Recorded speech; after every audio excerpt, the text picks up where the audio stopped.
திருக்கோளூரிலிருந்து வந்திருக்கும் தியாகராஜன் ஐயா அவர்களை ஒரு அருமையான உரையை நிகழ்த்துமாறு வருக வருக என வரவேற்கிறோம்.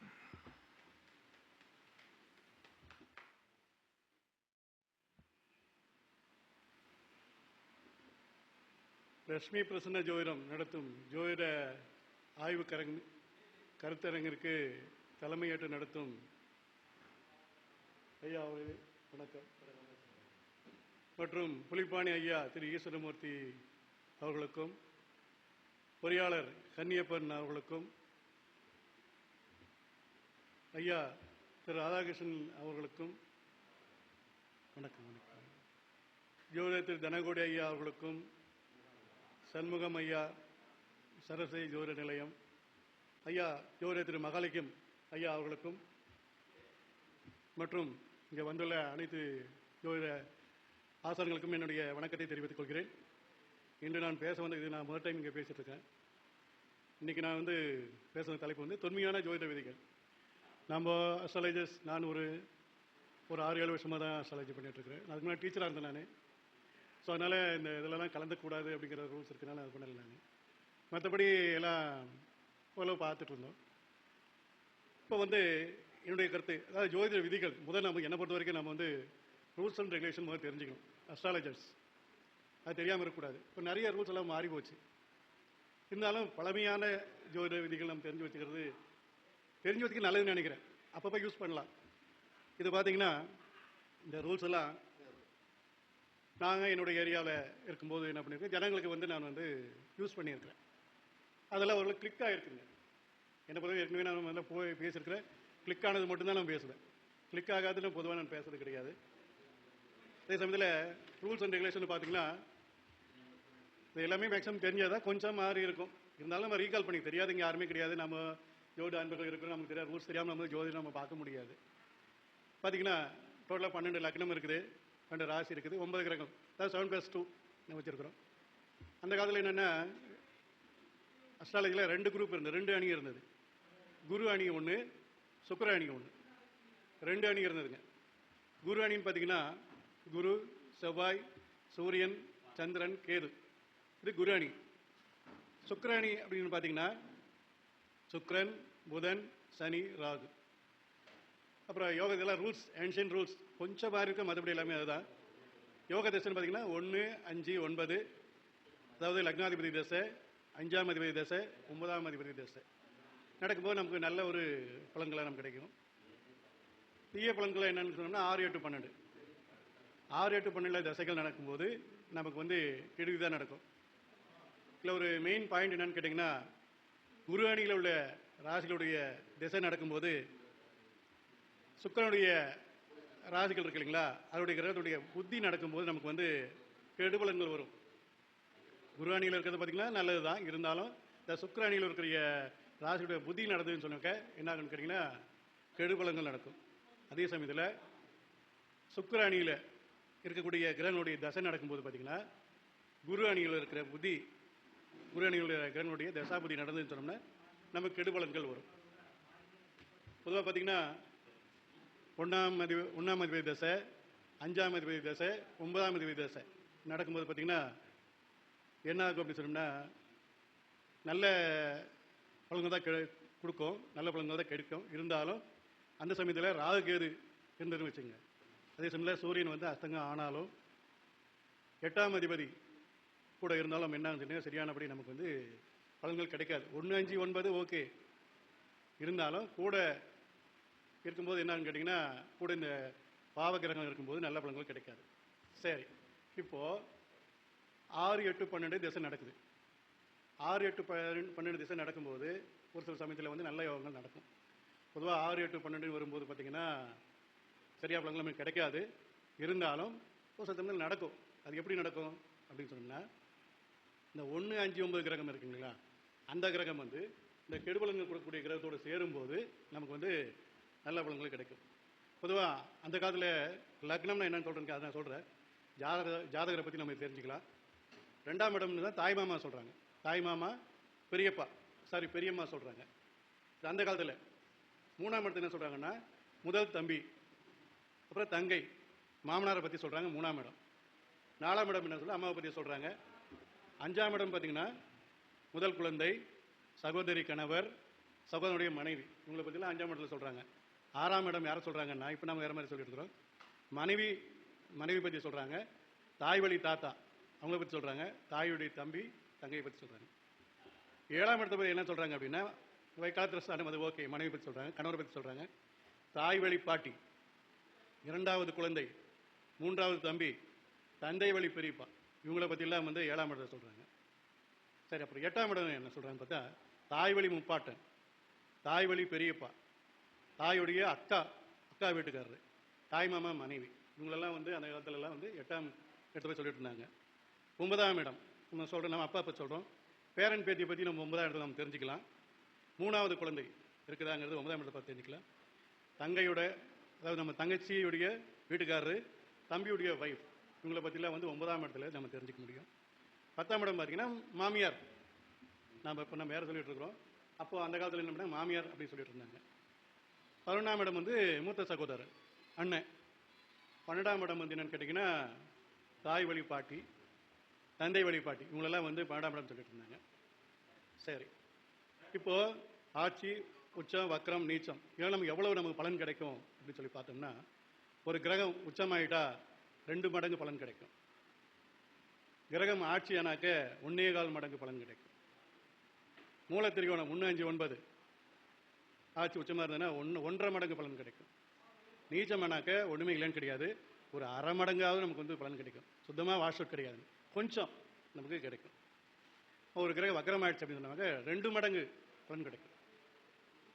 பார்த்தீங்கன்னா உச்சம், சூரியன் உச்சம் வந்து மேஷத்தில் ஆகிறாரு, ஆட்சி வந்து சிம்மம், நீச்சம் வந்து துலாமில் ஆகிறாரு. சந்திரன் வந்து உச்சம் வந்து ரிஷபம், ஆட்சி வந்து கடகம், நீச்சம் வந்து விருச்சிகம். இது எல்லாத்துக்குமே தெரிஞ்சது தான். நான் ரூல்ஸுங்கிற டாப்பிக்கில் பேசுனால நான் திருப்பி ரீகால் பண்ணுறேன், அந்த காலத்துங்கிறனால. புதன் வந்து கன்னி உச்சம், ஆட்சி வந்து மிதுனம் கன்னி, நீச்சம் வந்து மீனம். அப்புறம் செவ்வாய் உச்சம் வந்து மகரம், ஆட்சி வந்து மேஷம் விருச்சிகம், நீச்சம் வந்து கடகம். அடுத்து குருவுடைய உச்சம் யாருன்னு சொன்னால் கடகத்தில் உச்சமாகிறாரு, ஆட்சி வந்து தனுசு மீனம், நீச்சம் வந்து மகரம். அப்புறம் சுக்கிரன் வந்து உச்சம், சுக்கிரன் வந்து பார்த்திங்கன்னா உச்சம் வந்து மீனம், ஆட்சி வந்து ரிஷபம் துலாம், கன்னியில் நீச்சம் ஆகிடுறாரு.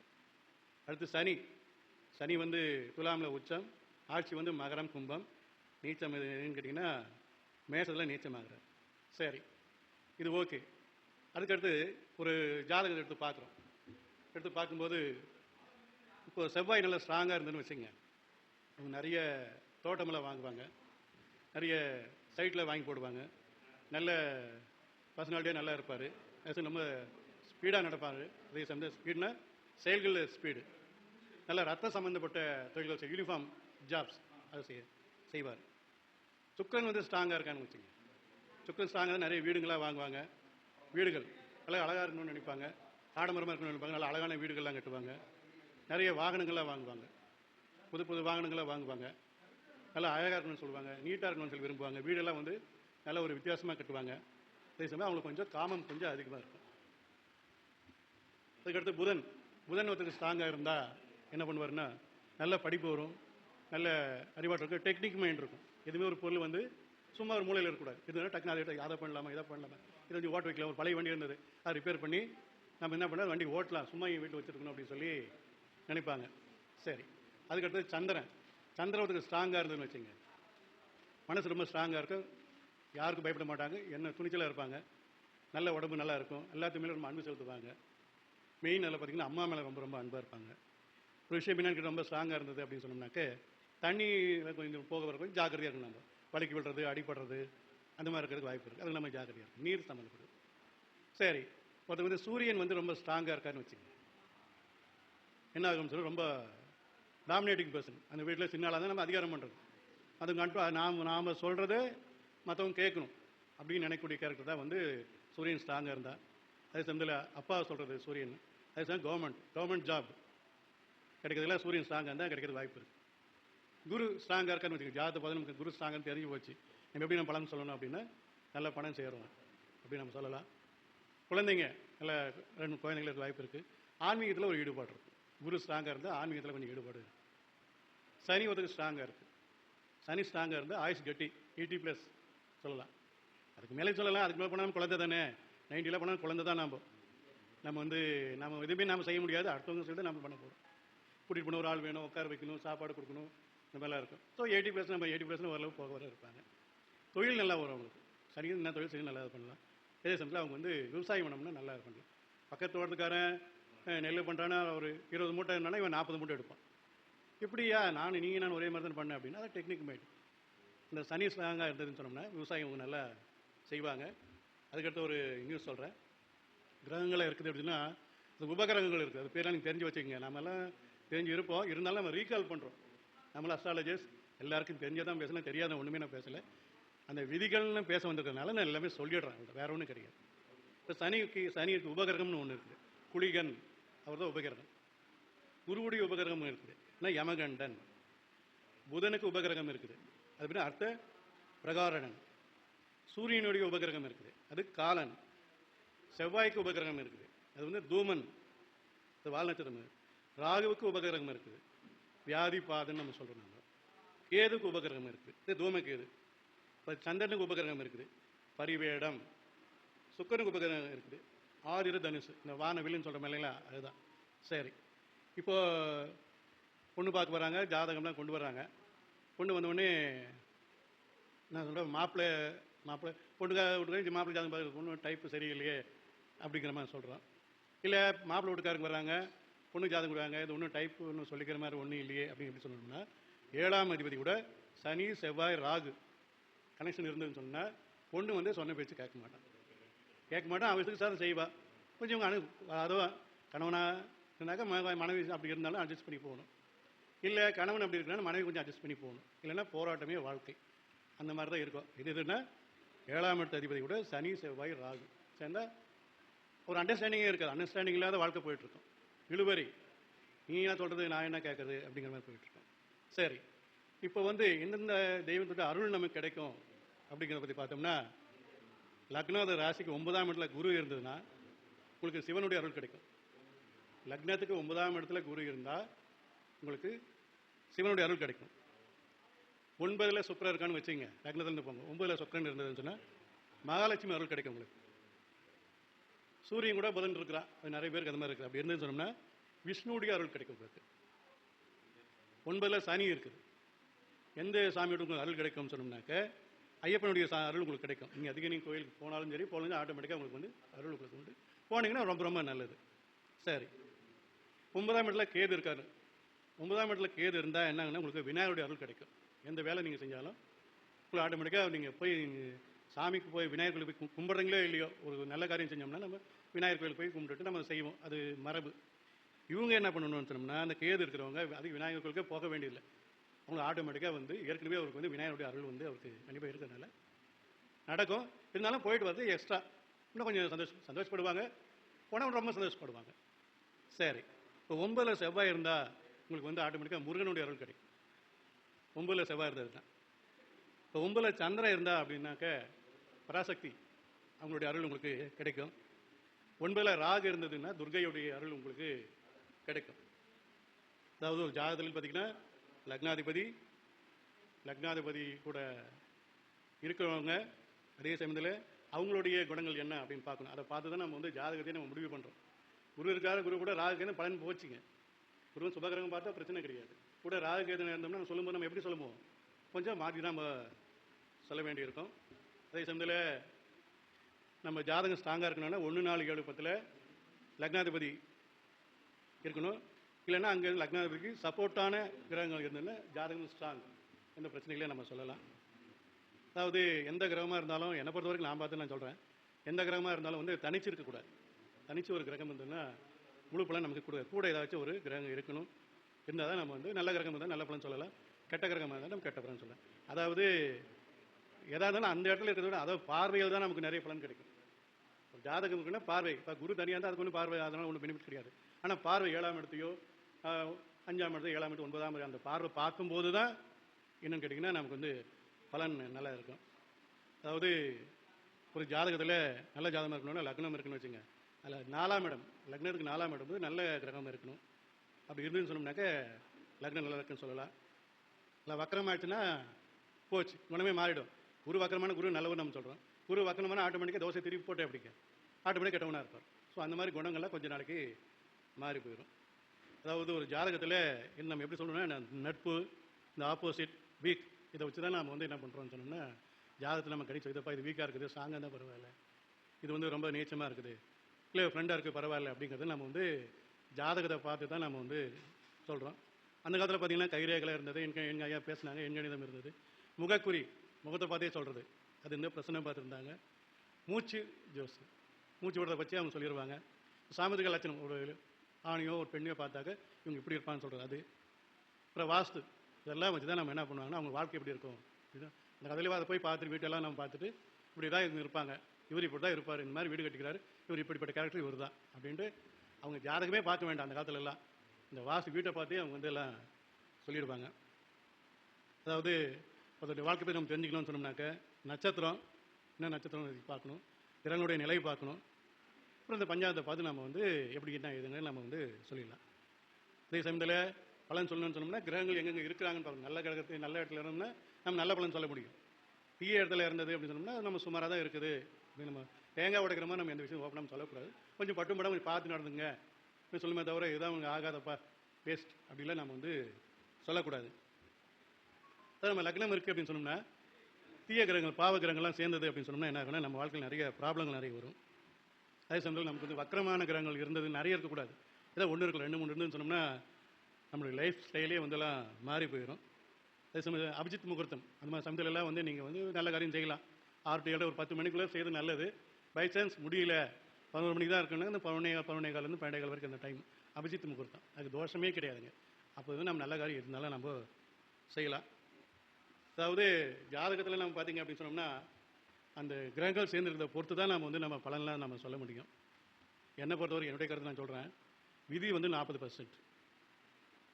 அப்புறம் பார்த்தீங்கன்னா பாவம் எந்த பாவத்தில் இருக்குது அது வந்து ஒரு 40%. அதுக்கப்புறம் லக்ன பாவம் கிரக அதாவது லக்ன பாவம் அது வந்து ஒரு 5%. அப்புறம் இந்த 9வது பாவம் அது ஒரு 5%. இதை வச்சு தான் நான்லாம் வந்து என்ன பண்ணுவேன்னா ஜாதகமே நான் இது பண்ணுவேன். அது ஓரளவு எல்லாம் கரெக்டாக இருக்குது. அதாவது மெயின் பார்த்தீங்கன்னா லக்னம் ஜாதகத்தில் பற்றி மெயின் லக்னம் தான் ரொம்ப முக்கியம்னு சொல்லியிருக்கேன். அது நல்லா இருந்தது அப்படின்னு சொன்னோம்னாக்க நல்ல வாழ்க்கை, நல்ல பொருளாதாரம், நல்ல குணங்கள் இருக்கும். லக்னம்லாம் நல்லா இருந்ததுன்னு சொன்னோம்னா அதாவது லக்னம் வந்து 1 4 7 10 இல்லைன்னா 5 9 அதிலெல்லாம் இருந்ததுன்னா ரொம்ப ஸ்ட்ராங், லக்னம் ஸ்ட்ராங்கு நீங்கள் சொல்லிடலாம். ஒன்றும் பிரச்சனை கிடையாது. என்ன பிரச்சனை வந்தாலும் சமாளிச்சு, எவ்வளோ பிரச்சனை வந்தாலும் சமாளிச்சலான்னு நீங்கள் அடித்து சொல்லிடலாம். அதே சமயம் லக்னாதிபதி எங்கே இருக்கிறான்னு பார்க்கணும். நட்பு வீட்டில் இருந்தால் பரவாயில்ல, பகை வீட்டிலலாம் போயிருந்தாக்க இப்போ எப்படி இருப்பீங்க? எதிராளி போய் நீங்கள் அவங்க வீட்டுக்கு போகிறீங்க, உங்களை என்ன ட்ரீட் பண்ணுவாங்க? வேறு வழியெல்லாம் போகிறீங்க, வேறு ஒரு ஒதுக்குப்புறமா நின்று திரும்பி பார்க்காம நீங்கள் வந்துடுவீங்க. அந்த மாதிரி அங்கெல்லாம் இருந்தால் நமக்கு சரியாக நமக்கு வந்து பலன்லாம் கிடைக்காது. அதே சமயம் ராகு இதெல்லாம் கூட இருக்கக்கூடாது, இருந்தால் நமக்கு வந்து சரியான பாதிப்பு நமக்கு நிறைய இருக்கும். அதே சமயம் லக்னாதிபதி வந்து ரொம்ப பலமாக இருக்கிறது இருந்தால் சொன்னால் நம்ம வாழ்க்கையில் வந்து இந்த கடமை கண்ணியம் கட்டுப்பாடுன்னு சொல்கிறோம் இல்லையா, அது சொல்ல பெருந்தன்மை இதெல்லாம் வந்து ஆட்டோமேட்டிக்காக வந்துடும். உங்களுக்கு யாரும் சொல்ல வேண்டியதில்லை. இப்போ கெட்டவனாக இருக்கனா லக்ன ஸ்ட்ராங் வந்து ஆட்டோமேட்டிக்காக நாள் போக போக போக அவனே மாறிடுவான். நாம் இப்படி இருக்கிறோம், நம்ம இப்படிலாம் இருக்கக்கூடாதுன்னு சொல்லி அவனே மனசு மாறி போயிடுவான். சரி, இப்போ பார்த்தீங்கன்னா இந்த லக்னாதிபதி இருக்கான்னு வச்சுங்க, பாவகிரகம் நிறைய சேரக்கூடாது. நிறைய ஒரு இடத்துல பார்த்தீங்கன்னா 3 கிரகம் 4 கிரகம்லாம் அப்படி இருக்கும். அப்படி இருந்ததுன்னு சொன்னோம்னா என்ன நமக்கு நிறைய ப்ராப்ளம் நிறைய வரும். உடம்பு பிரச்சனை, மன பிரச்சனை. ஏதோ 3 4 கிரகம் ஒன்றா இருந்தாலும் கல்யாணம் பண்ணுறது மற்றதெல்லாம் ஒன்றாவே இருந்தால் அது வந்து மறைவிஸ்தான் இருந்தோம்னா நம்ம ரொம்ப ரொம்ப சிக்கல், கல்யாணம் ஆகாமே போயிடும். எனக்கு தெரிஞ்சு அது மாதிரிலாம் இருக்குது. 4 5 கிரகம் ஒரே இதில் இருக்கும், அது மறைவிஸ்தானத்துலேயும் இருக்குது. எங்கே மேரேஜுக்கு வாய்ப்பே கிடையாது. இன்றைக்கி அவங்களுக்கு 45 வயசு ஒரு லேடிக்கு என்ன ஒன்றுமே பண்ண முடியாதுமா. நீங்கள் என்ன பண்ணுங்கள், கம்முனி யாருக்கு நீங்கள் ஜாதகம்லாம் ஒன்றும் பார்க்காதீங்க, கம்முனி யாராச்சும் ஒருத்தருக்கு பால் கொடுங்க, 2வது நேரம் மேலே இருந்தால் நீங்கள் போய் கல்யாணம் பண்ணிங்க, எதுவுமே பார்க்காதீங்க அப்படின்னு பொதுவாக நம்ம சொல்கிறோம். அதுதான் அது 1 4 7 10 இருந்ததுன்னா ரொம்ப ஜாதகம் ஸ்ட்ராங்காக இருக்கும், ஏதாவதாலும் இவங்க சாதிக்கலாம். 5 9 இருந்ததுன்னா ரொம்ப பக்தியாக இருப்பாங்க, நல்ல அறிவு இருக்கும், அதிர்ஷ்டம் உங்களுக்கு இருக்கும். இப்போ 2ஆம் இடம் 3ஆம் இடத்துல லக்னாதிபதி இருந்தாருன்னா நிறைய பொருள் சேரும், சொந்தக்காரங்க நிறைய பேர் வருவாங்க. அதே சமயத்தில் எல்லோரும் வந்து நமக்கு சொந்தக்காரங்க ஹெல்ப் பண்ணுவாங்க. இப்போ 6 8 8 6 8 பண்ணல மறைஞ்சிருச்சு, இப்படியே நிறைய ப்ராப்ளம் நிறைய இருக்கும், நோய் நிறைய வரும், எதிரிங்க இருப்பாங்க. அதே சமயத்தில் டென்ஷன் 6 8 பண்ணல மறையக்கூடாது, மறைஞ்சிச்சு, நிறைய ப்ராப்ளம் நிறைய வரும். அதே சமயத்தில் நம்ம வந்து ஜாதகம் மட்டும் பார்க்கக்கூடாது, நவாம்சமும் பார்க்கணும். அதே சமயத்தில் ஜாதகம் பார்த்தீங்கன்னா வீக்காக இருக்குது. ஆனால் நவாம்சமும் பார்க்கணும். நவாம்சம், ஆமாம், நவாம்சத்துலேயும் போனோம்னா சரி, அங்கேயும் வீக்காக இருந்ததுன்னு வச்சுங்க, ஒன்றும் பண்ண முடியும். ராசிலே நல்லா இருந்ததுன்னு சொன்னால் நவாம்சம்னா கொஞ்சம் பரவாயில்ல. இங்கேயும் வீக்கு அங்கேயும் வீக்குன்னா கொஞ்சம் நம்ம ஜாக்கிரதையாக நம்ம இருக்கணும். நவாம்சத்துலேயும் நம்ம பார்க்கலாம் கல்யாணம், திருமணம், தொழில், ஆன்மீக வளர்ச்சி. நவாம்சம் பார்க்குறதுன்னா செகண்ட் ஆஃப் 30 வயசுக்கு மேலே நீங்கள் எப்படி இப்படி நவாம்சம் கண்டிப்பாக பார்க்கணும். ஜாதகம் ஃபஸ்ட்டு கட்டத்தை மட்டும் பார்த்துடக்கூடாதுங்க. இந்த நவாம்சத்தையும் நம்ம பார்க்கணும். நவாம்சத்தை நம்ம பார்த்தோம்னா தான் நம்ம வந்து சரியான பலன் நம்ம சொல்ல முடியும். சரி, வர்க்கோத்தமம்னு சொல்கிறோம். இதில் எங்கே இருக்கோ அதிலே அதில் நவாம்சம் இருக்கணும். உதாரணத்துக்கு மேஷத்தில் செவ்வாய் இருக்கான்னு சொன்னாக்க நவாம்சத்துலேயும் மேஷத்தில் செவ்வாய் இருக்கணும். அந்த மாதிரி இருந்ததுன்னா அதுக்கு பேர் வந்து வர்க்கோத்தமம்னு சொல்லுவாங்க. அது ரொம்ப ரொம்ப ஸ்ட்ராங்கானது. அதே சமயத்தில் குரு வந்து 5, 7, 9 பார்த்தா நல்ல பார்வை. செவ்வாய் 4, 8, 8 பார்க்குறேன்னா சுமாரான பார்த்துன்னு சொல்லிக்கிற மாதிரி இல்லை. சனி வந்து 3, 7, 10 பார்ப்பார். இது வந்து அது ஒன்றும் சரி கிடையாது. அதாவது ராசியில் பலமாக இருந்ததுன்னு சொன்னால் நவாம்சத்துலேயும் வலுவாக இருந்துட்டா நல்ல அருமையான ஜாதகம். ராசியில் நல்லா இருக்குது, நவாம்சத்தில் வீக்காக இருந்ததுன்னா சுமாரான ஜாதகம் தான் நம்ம சொல்ல முடியும். நல்ல ஜாதகம் சொல்ல முடியாது. எல்லாம் பார்த்தீங்க அப்படின்னு சொன்னால் நிறைய புக்ஸ் இருக்குது. புக்ஸு நம்ம படிக்கணும். அஸ்ட்ராலஜர்ஸ் அப்படின்னா நிறைய புக்கெல்லாம் படிக்கணும். புக்கு படித்து அப்பப்போ அப்டேட் ஆகிட்டே இருக்கணும். இந்த மாதிரி மீட்டிங்கில் நம்ம வந்திருக்கிறோம், இது ஒரு அப்டேட் ஆகிறோம். நிறைய புக்ஸ்லாம் நம்ம படிக்கிறது ரொம்ப ரொம்ப நல்லது. எனக்கு தெரிஞ்ச ஒரு 14 புக்கு இருக்குங்க. நான் பேர் மட்டும் படிக்கிறேன் நான். அந்த புக்கில் நீங்கள் படிச்சிங்க அப்படின்னு சொன்னீங்கன்னாக்க ஓரளவு பழைய விதிகள், நீங்கள் புது இதெல்லாம் ஒன்றுமே தேவையில்லை. அந்த காலத்து விதிகளை நீங்கள் நடைமுறைப்படுத்தி நம்ம ஜனங்களுக்கு நீங்கள் வந்து சொன்னீங்கன்னு சொன்னால் 100% சக்ஸஸ் ஆகலாம். நான் இதை யூஸ் பண்ணிகிட்ருக்கிறேன். பழங்கால விதிகள் தான் நான் யூஸ் பண்ணிகிட்ருக்கிறேன். லேட்டஸ்ட் இதெல்லாம் காசு வரம் போகிறோம் செய்யலாம் பண்ணிகிட்ருக்கோம். அந்த ஓல்டு ரூல்ஸ் நம்ம ஃபாலோ பண்ணுறது ரொம்ப ரொம்ப நல்லது. என்னென்ன புக்கு, நான் புக்கு பேர் மட்டும் சொல்லி முடிச்சிடுறேன். பிருகத் ஹாரா பராசர ஹோரா, பராசர மகரிஷி எழுதந்து. பிருகத் ஜாதகம் வராக மிகிரர் எழுதந்து. புத்திரகலாமிர்தம் காளிதாசர் எழுதந்து. சாராவளி கல்யாணவர்மர் எழுதந்து. பலதீபிகை மந்திரேஸ்வரர் எழுதந்து. ஸ்ரீபதி பத்ததி இந்த புக்கு ஸ்ரீபதிங்க எழுதியிருக்காரு. ஜாதக அலங்காரம் கிரணூர் நடராஜன் எழுதந்து. குமாரசுவாமி தேசிகர் எழுதியது. கௌசிக சிந்தாமணி கௌசிக மகரிஷி எழுதந்து. ஜாதக கர்க ஹோரை கர்க மகரிஷி எழுதந்து. ஜாதக பாரிஜாதம் வேதாந்த தேசிகர் எழுதந்து. சர்வார்த்த சிந்தாமணி வெங்கடேச தெய்வங்கர் எழுது. ஸோ இந்த மாதிரி புக்கெலாம் நம்ம வந்து படித்தோம் அப்படின்னு சொன்னோம்னாக்க நம்ம வந்து நிறைய ரூல்ஸ் அண்ட் ரெகுலேஷன் தெரிஞ்சுக்கலாம். அதே சமயத்தில் நம்ம மக்களுக்கு வந்து நம்ம கரெக்டான பலன் நம்ம சொல்ல முடியும்.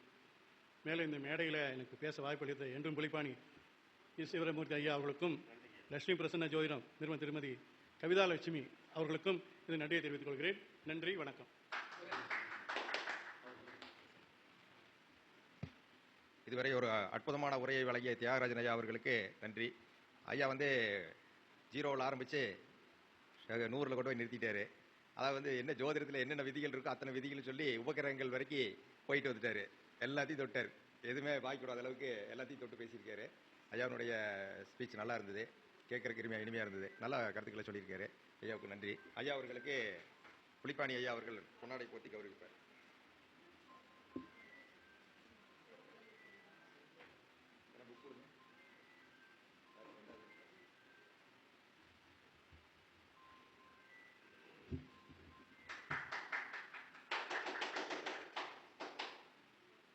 ஐயா அவர்களுக்கு கவிதா லட்சுமி அவர்கள் நூல் கொடுத்து கௌரவிப்பார்.